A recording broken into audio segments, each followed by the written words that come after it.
Hello everyone. I hope आप सभी लोग बहुत अच्छे होंगे।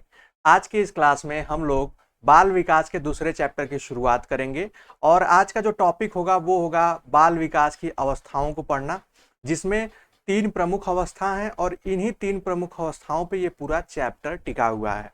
इसको स्टार्ट करने से पहले मैं आप लोगों को पिछली क्लास एक बार याद दिला दूं। जैसा कि आप लोग देख सकते हैं, ये हम लोगों ने पिछली क्लास में बाल विकास पढ़ा था और बाल विकास के अर्थ, आवश्यकता और क्षेत्र को अच्छे ढंग से पढ़ा था। अगर आप में से कोई स्टूडेंट्स इस क्लास को नहीं देखा है तो एक बार पहले इस क्लास को देख ले।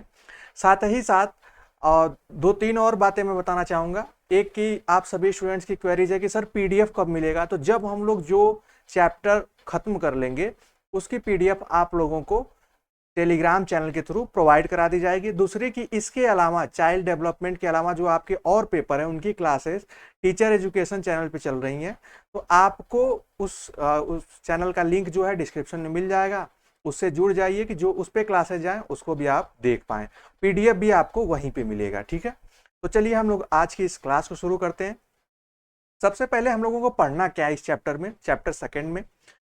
जैसे आप देख सकते हैं इन अवस्थाओं, ये तीन अवस्था है, इसको तो अभी हम लोग डिटेल में पढ़ेंगे। इसके अगर देखा जाए कितने एस्पेक्ट्स, किन पहलुओं पे ध्यान देना है, तो शारीरिक विकास पे, इनके शारीरिक विकास, मानसिक विकास, संवेगात्मक विकास, संज्ञानात्मक विकास जो है, और सामाजिक विकास, यहाँ तक काफी प्रमुख है। आगे भी हम लोग इसी चैप्टर में कवर करेंगे।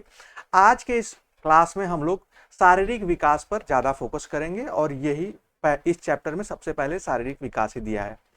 यहाँ आप देख सकते हैं कि मानव का विकास निश्चित अवस्थाओं में होता है। आप सभी लोग जानते हैं कि हर एक अवस्था में कुछ कुछ स्पेसिफिक चीजें होती हैं। जैसा यहाँ पे लिखा भी है, विकास की प्रत्येक अवस्था की विशेषता होती है कि आपके किस अवस्था में आपके दांत जो मिल्क टीथ होते हैं वो हट जाते हैं, फिर परमानेंट टीथ आते हैं। तो ये सब कुछ विशेष अवस्थाओं में ही कुछ विशेष परिवर्तन होते हैं। मनोवैज्ञानिकों ने अपने सुविधा अनुसार विकास के विभिन्न अवस्थाओं को बांटकर इनमें होने वाले परिवर्तनों और विशेषताओं को पहचान कर यह स्पष्ट कर दिया कि बालक का विकास एक अवस्था से दूसरी अवस्था में अचानक नहीं होता है, बल्कि बालक का जो विकास है या विकास की गति जो है स्वाभाविक रूप से क्रमशः होती है और इन्हें मुख्य रूप से तीन अवस्थाओं में बांटा गया है। एक चीज आप जानेंगे कि बाल विकास को कितनी अवस्थाओं में बांटा गया। ये प्रश्न अगर बनता है यहाँ पे तो आप राइट आंसर करेंगे कि बाल विकास को प्रमुख रूप से तीन अवस्थाओं में बांटा गया। यहाँ प्रमुख इसलिए लगाया जा रहा है कि बहुत से ऐसे भी थिंकर आए जो इस पे अपना विचार दिए, चार भी बताए। प्रमुख रूप से तीन में बांटा गया है। वो कौन कौन सी हैं देखिए, जैसा मैंने स्टार्टिंग में बताया, शैशवा अवस्था, जन्म से लेकर 5 वर्ष की अवस्था को शैशवा अवस्था कह सकते हैं, जिसको इंग्लिश में इन्फेंसी एज कहते हैं। इन्फेंट मतलब नवजात शिशु का काल, आप ऐसे भी समझ सकते हैं। दूसरी जो अवस्था है उसको बाल्यावस्था कहते हैं, चाइल्डहुड।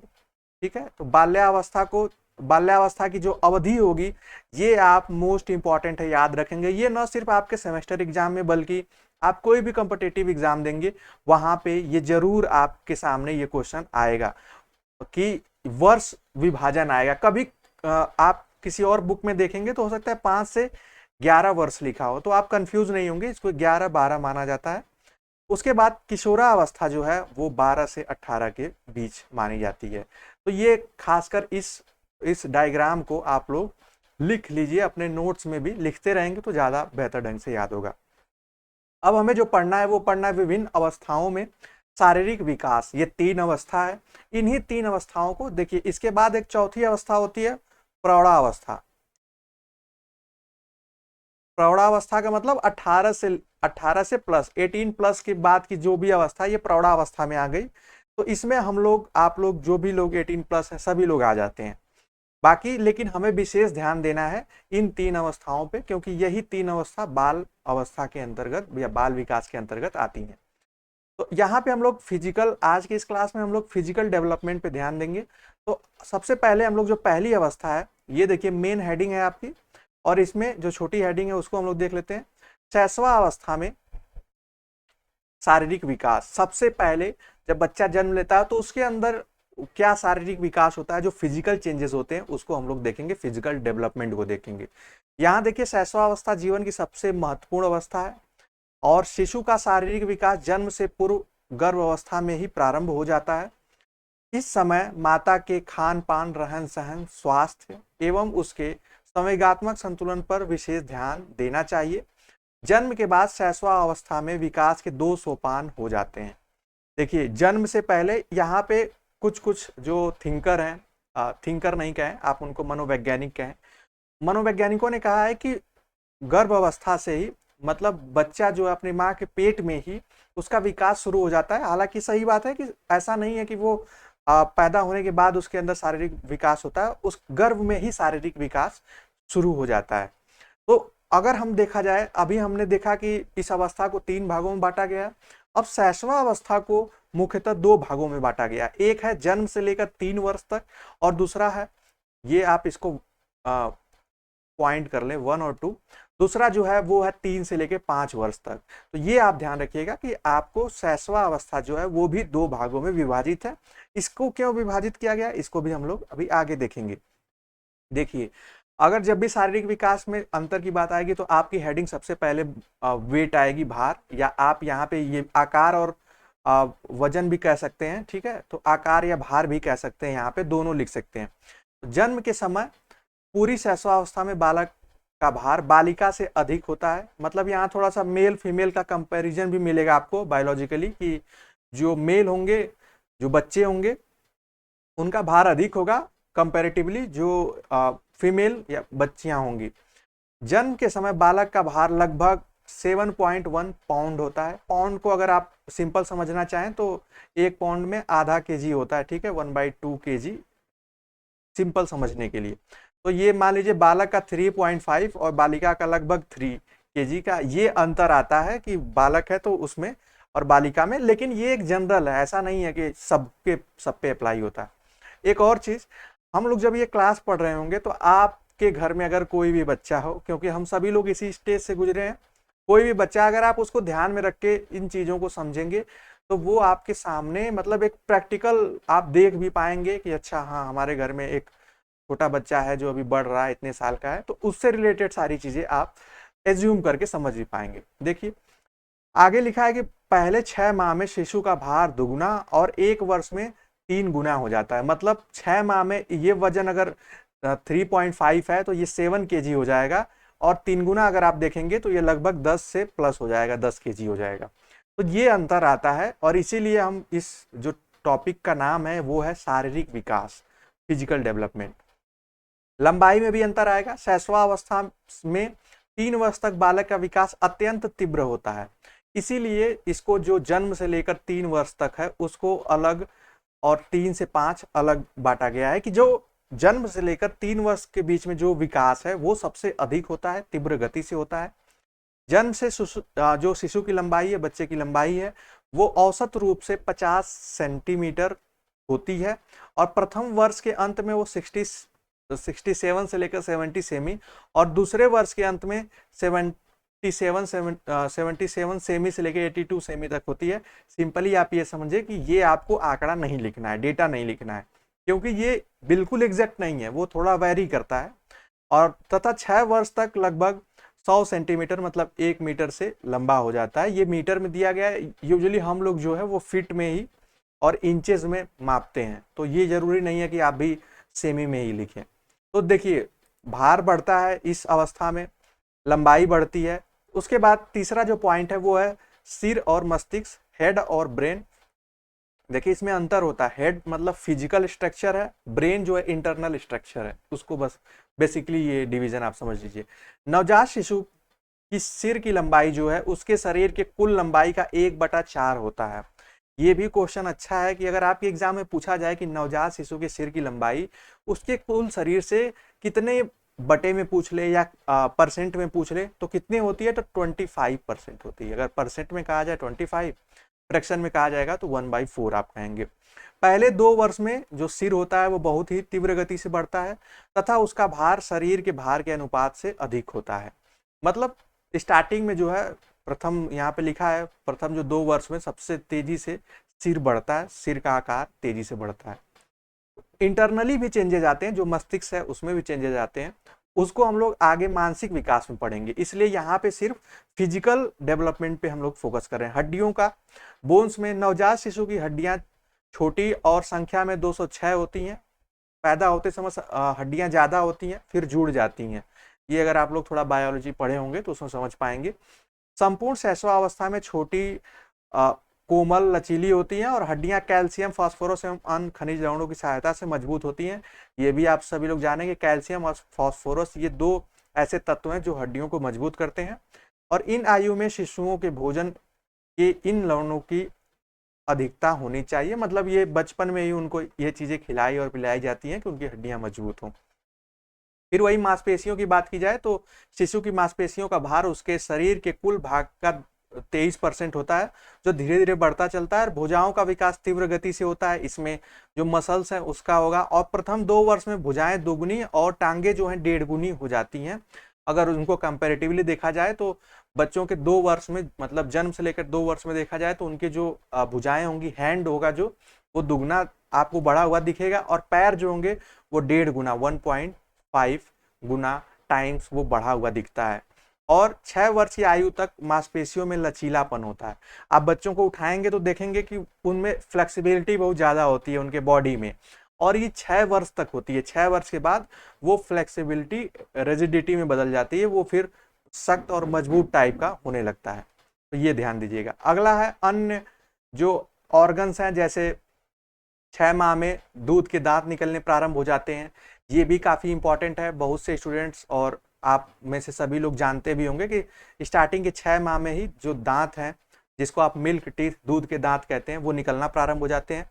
सबसे पहले नीचे के अगले दांत निकलते हैं। ये भी ध्यान दीजिएगा कि अगर आप यहाँ, हम इसको पढ़ क्यों रहे हैं, मैं फिर से बता दूं, हमें जिन बच्चों को पढ़ाना है उनके बारे में सब कुछ पता होना चाहिए। एक टीचर होने के नाते सारी जानकारी होनी चाहिए। इसीलिए आज के समय में टीचर एजुकेशन पे इतना फोकस किया जा रहा है। यहाँ पे नीचे के जो आगे के दांत होते हैं वो सबसे पहले निकलते हैं। 1 वर्ष की आयु तक उनकी संख्या 8 हो जाती है।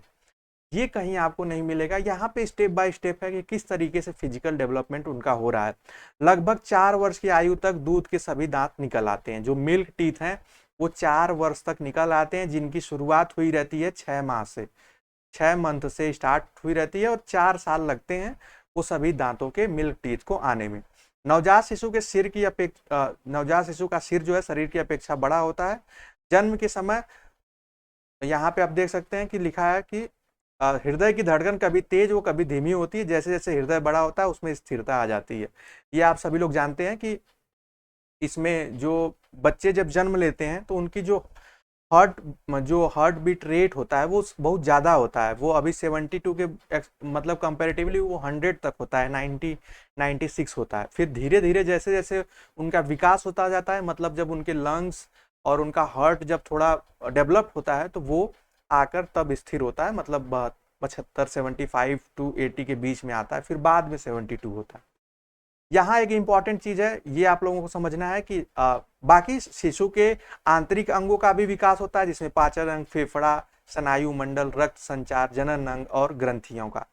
ऐसा नहीं है कि सिर्फ देखिए बॉडी पार्ट 2 टाइप्स के है ना, एक आपका इंटरनल हो गया, एक हो गया एक्सटर्नल बाहरी हो गया, और एक हो गया जो आंतरिक हो गया। यहाँ आप ध्यान देंगे कि शैशवावस्था के प्रथम 3 वर्ष हैं ये विकास काल के होते हैं। मतलब इसमें जो मैंने आपको डिवीजन बताया, एक बार पढ़ लीजिए, मैं फिर से दिखा दूंगा उसको। और अंतिम वर्ष में बच्चे को मजबूती प्राप्त करता है। यहाँ पे जो ये डिवीजन था आपका 1 जन्म से 3 वर्ष तक, इसमें क्या होगा कि इसमें तीव्र विकास होगा, तेजी से विकास होगा, और दूसरे में क्या होगा कि इसमें मजबूती आएगी। तो ये इंपॉर्टेंट है, इसीलिए इसको 2 पार्ट्स में डिवाइड किया गया है, शैशवावस्था को 1 0 से 3 और 3 से 5। ये हमने देखा आपका शैशवावस्था में। अब हम लोग देखेंगे कि बाल्यावस्था में शारीरिक विकास क्या है। बाल्यावस्था की अवधि यहाँ लिखा है, बाल्यावस्था जीवन का अनोखा काल होता है, जो चाइल्डहुड स्टेज है। ये अवस्था 6 से 12 वर्ष तक मानी जाती है। बाल्यावस्था के प्रथम 3 वर्ष 6 से 9 वर्ष में शारीरिक विकास तीव्र गति से होता है, और उसके बाद इन वर्षों में इस विकास में स्थिरता आ जाती है। देखिए शैशवावस्था में हमने 0 से 3 वाला देखा था कंसेप्ट, फिर 3 से 5। बाल्यावस्था में भी यही अंतर आपको देखने को मिलेगा कि 6 से 9 तक तो डेवलपमेंट बहुत तेजी से होगा। उसके बाद जो जो आप कह सकते हैं 9 या 10 से 12 जो आखिरी के 2 साल या 3 साल होंगे, इसमें स्थिर हो जाएगा, होगा मतलब फिर वही उसमें मजबूती मिलेगी इस तरीके से। तो ये भी 2 डिवीजन है, इसको आप नोट कर लेंगे कि इसमें भी 2 डिवीजन है। वही सेम यहाँ पे भी वही चीजें टॉपिक है कि भार में वृद्धि होगी, लंबाई में होगी, हड्डियों में होगी, दांत में होगी, मांसपेशियों में होगी, अन्य विकास के अंगों में होगी। जैसे मैं कुछ को जल्दी जल्दी बता दे रहा हूं आपको कि यहाँ भार में पर्याप्त वृद्धि होती है। आप सभी लोग पता है कि अब बच्चा बड़ा हो गया, 6 साल से प्लस हो गया, तो उसके भार में पर्याप्त वृद्धि होगी। उसके साथ यहाँ 9 से 10 वर्ष की आयु तक बालकों का भार बालिकाओं से अधिक होता है। यहाँ फिर वही होगा कि जो मेल होंगे उनका भार जो होगा फीमेल से अधिक होगा। ठीक है, इस एज ग्रुप में या इस स्टेज पे कहें तो ज्यादा बेटर। इसके बाद लंबाई की बात करें तो बाल्यावस्था में शरीर की लंबाई कम बढ़ती है कंपैरेटिवली किसके, जो अभी तक बचपन में बढ़ रही थी, मतलब कि शैशवा अवस्था में वो कम बढ़ती है। यहाँ इन सब वर्षों में लंबाई 2 से 3 इंच प्रति वर्ष आप कह सकते हैं कि बढ़ती है। ये इंपॉर्टेंट होगा। हड्डियों की बात की जाए तो प्रथम में 4 से 5 वर्षों में हड्डियों की संख्या में वृद्धि होती है और 10 से 12 की हड्डियों में दृढ़ीकरण का मतलब हो जाता है कि वहां पे वही मजबूती मिलती है। वही सेम चीज है, इसमें कोई ज्यादा बस आपको सुनना है, इसमें कुछ ऐसा याद करना नहीं है। दांत की बात की जाए तो बाल्यावस्था के आरंभ में, ये इंपॉर्टेंट है, बाल्यावस्था के आरंभ में दूध के दांत गिरने लगते हैं, जो मिल्क टीथ हैं वो अब टूटने लगते हैं, उसके उनके स्थान पे अस्थाई दांत निकलने लगते हैं और 12 से 13 वर्ष की अवस्था तक सभी अस्थाई दांत निकल आते हैं। ये ध्यान दीजिएगा कि अगर मैं फिर से कंपैरिजन करूं कि मिल्क टीथ जो थे वो आपके 6 महीने से, 1 मिनट में यहाँ दिखा देता हूँ, 6 माह से 4 वर्ष तक, 6 माह से 4 वर्ष तक तो आए।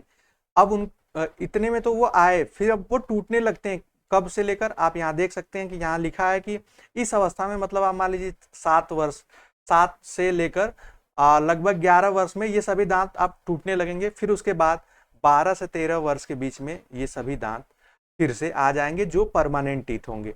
मांसपेशियों की बात की जाए तो मांसपेशियों का भार 8 वर्ष तक कुल भार का 27% हो जाता है और बालिकाओं की मांसपेशियां बालकों की अपेक्षा अधिक विकसित होती हैं।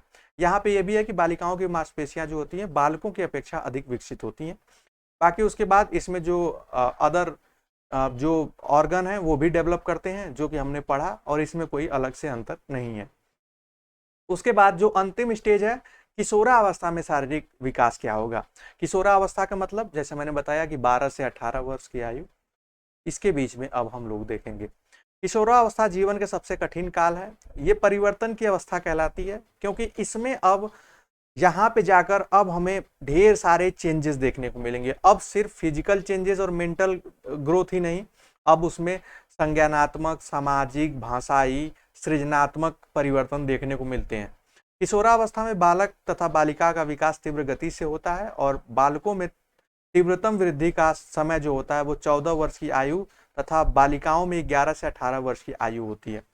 यहाँ पे क्या होता है कि अब तीव्रतम जो वृद्धि होती है, चाहे वो लंबाई में हो चाहे उनके मानसिक स्तर में हो, वो 14 वर्ष की आयु तक होती है। 14 से 16 मान लीजिए बालकों में और बालिकाओं में 11 से 18 वर्ष तक। इसमें ढेर सारे चेंजेस इस एज ग्रुप में मिलते हैं। जैसे आप देख लीजिए आकार एवं भार, साइज एवं वेट में आप देखेंगे तो इस अवस्था में लंबाई तेजी से बढ़ती है और कहा जाए तो सबसे तेजी से यही बढ़ेगी क्योंकि अब यहाँ पे जो लंबाई बढ़ जाती है उसके बाद फिर लंबाई नहीं बढ़ती है, वो वहीं पे स्टेबल हो जाती है। बालक की लंबाई 18 वर्ष की आयु तथा बालिका की 16 वर्ष की आयु तक बढ़ती है। ये काफी इंपॉर्टेंट है, ये आप ध्यान देंगे कि बालक की जो लंबाई होती है वो 18 वर्ष तक बढ़ती है और बालिकाओं की 16 वर्ष तक बढ़ती है। इस अवस्था में बालकों का भार बालिकाओं से अधिक होता है। फिर इस एज ग्रुप में जाकर जब 18 वर्ष तक लंबाई बढ़ेगी तो जाहिर सी बात है उनका वेट ज्यादा होगा। सिर और मस्तिष्क की बात की जाए तो यहाँ पे वही जारी रहता है मस्तिष्क का विकास। 15 से 16 आयु तक सिर का लगभग पूर्ण विकास हो जाता है और मस्तिष्क का जो भार होता है, ये आपके एग्जाम में क्वेश्चन भी आता है, वो 1200 ग्राम से लेकर 1400 ग्राम तक होता है और इसमें अगर एग्जैक्ट देखा जाए तो माना जाता है जो औसतन वो 1250 जो होता है वो फीमेल का होता है और मेल का जो होता है वो 1350 ग्राम होता है। ये औसतन मस्तिष्क के भार की बात हमने की। हड्डियों में देखा जाए तो हड्डियों में पूर्ण मजबूती आ जाती है, कुछ जो छोटी हड्डियां होती है एक दूसरे से जुड़ जाती हैं, ये इस एज ग्रुप में देखने को मिलता है। अन्य ऑर्गन में आप देखेंगे तो आंख, कान, नाक, त्वचा और बाकी जितने भी इंद्रियों का है उनका विकास हो जाता है और मस्तिष्क का विकास लगभग पूरा हो जाता है, क्योंकि अब हम 18 एज तक की बात कर रहे हैं और 18 साल की आयु तक उन्हें हम मानते हैं, वैज्ञानिक दृष्टि से मानते हैं कि उनका विकास पूर्ण हो जाता है। उसके बाद विभिन्न ग्रंथियों का विकास इसी में होता है, जिसमें अंतरस्रावी ग्रंथियां, पिट्यूटरी ग्लैंड है, थायराइड ग्लैंड है, एड्रिनल ग्लैंड है, ये सारे जो हैं ये हो जाता है। इन ग्रंथियों के स्राव से शारीरिक, मानसिक और भावात्मक विकास को प्रभावित करते हैं। भावात्मक विकास भी इसी एज ग्रुप में सबसे ज्यादा होता है, हालांकि शुरू से हो रहा होता है, बाल्यावस्था से हो रहा होता है, तो ये आपको ध्यान देना है।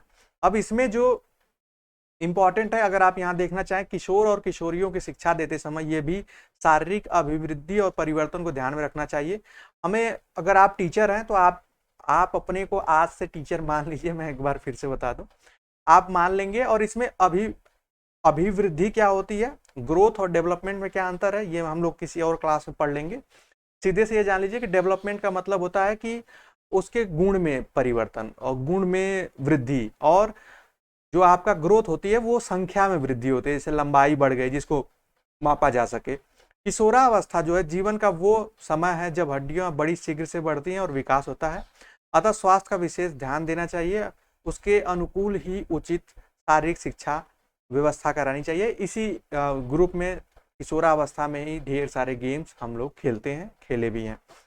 उसके बाद आप यहाँ देखेंगे, ये आप लोगों के लिए गृह कार्य, आप मान लीजिए इसको गतिविधियों में प्रशिक्षक जो है, मैं पढ़ा रहा हूँ आपको, आप प्रशिक्षु हैं जो आप लोग पढ़ रहे हैं, से चर्चा करें कि विभिन्न अवस्थाएं शैशवावस्था, बाल्यावस्था और किशोरावस्था में शारीरिक परिवर्तन किस प्रकार आए, और प्रशिक्षणार्थियों में से निकलकर निम्न बिंदुओं पर आ सकते हैं। जैसे सामूहिक चर्चा आप करिए कि शारीरिक विकास में तीव्रता किस स्तर पर सबसे अधिक थी, बाल्यावस्था में शारीरिक विकास की क्या जो विशेषता थी, और किशोरावस्था में परिवर्तन का समय क्यों कहते हैं। परिवर्तन का समय इसलिए कहते हैं कि यहाँ पे जो होता है, अब वो सारे विकास भी होते हैं जो बाकी अवस्थाओं में नहीं होते हैं, और यहाँ पे हम कंप्लीट डेवलपमेंट कह सकते हैं। कंप्लीट डेवलपमेंट की स्टेज जो है वो हम इसको कह सकते हैं, किसको, किशोरावस्था को। तो इसीलिए ये परिवर्तन का समय है। यहाँ पे अब हम अपने कह सकते हैं कि एडल्ट एज की ओर बढ़ रहे हो तो हमारे सारे विकास हो जाते हैं, हमारी वृद्धि भी इसी लंबाई जो होती है वो इसी ग्रुप में रुक भी जाती है, तो इसीलिए इसको कंप्लीट कहते हैं। बाकी ढेर सारे पॉइंट आप इसमें लिख सकते हैं। पुनरावृत्ति बिंदुओं में आप देखेंगे यहाँ पे वो क्या है कि यहाँ पे आप फिर से एक बार उसको रिपीट कर लीजिए। शैशवावस्था की जो अवधि है उसको आप देख सकते हैं। कहीं कहीं पे अगर गर्भ अवस्था से 5 वर्ष भी हो तो वो भी सही होगा, ये ध्यान दीजिएगा। ये जन्म से लिखा है, गर्भ अवस्था गर्भ धारण काल से भी आप अगर यहाँ पे कैलकुलेट होगा तो वो भी सही होगा। बाल्यावस्था आप देख सकते हैं 5 से 12, किशोरावस्था जो है वो 12 से 18 है, और 3 से 9 वर्ष तक शारीरिक विकास की गति जो है वो तीव्र है, ये आप ध्यान दीजिएगा। उसके बाद ये इसमें कुछ है नहीं पॉइंट, ये 3 से जो 9 वर्ष है इसमें शारीरिक वृद्धि की गति तीव्र होती है, लेकिन जो किशोरावस्था है उसमें जाके पूर्ण हो जाती है। तो ये हमने आज की क्लास में आपने देखा कि हमने शारीरिक विकास देखा तीनों स्टेजेस में। आई होप आपको मैंने जिस तरीके से समझाया बताया समझ में आया होगा। इसके आगे की कक्षा में जो हम देखेंगे उस टॉपिक को आप अभी से देख लीजिए कि वो ये होगा कि विभिन्न अवस्थाओं में मानसिक विकास। हमने ये पूरा शारीरिक विकास पे ये फोकस था, ये वाला जो टॉपिक चैप्टर था वो इसी चैप्टर का पार्ट है। अगले पार्ट में हम लोग मानसिक विकास की ओर देखेंगे, और इसका जो पीडीएफ होगा आप लोगों को, जैसे ही अगला जो टॉपिक कवर हो जाएगा तो पीडीएफ आप लोगों को मिल जाएगा, परेशान नहीं होंगे। और जैसा मैंने बताया डिस्क्रिप्शन में जो भी लिंक दिए हैं उसको एक बार आप ओपन करके देख लें, वो आपके काम के ही लिंक दिए जाते हैं, चाहे वो जो हमारे अदर चैनल का लिंक होगा या पीडीएफ का लिंक होगा जो आप लोगों के लिए उपयोगी होगा। तो आज की क्लास में सिर्फ इतना ही, मिलते हैं नेक्स्ट क्लास में, तब तक के लिए bye bye and take care.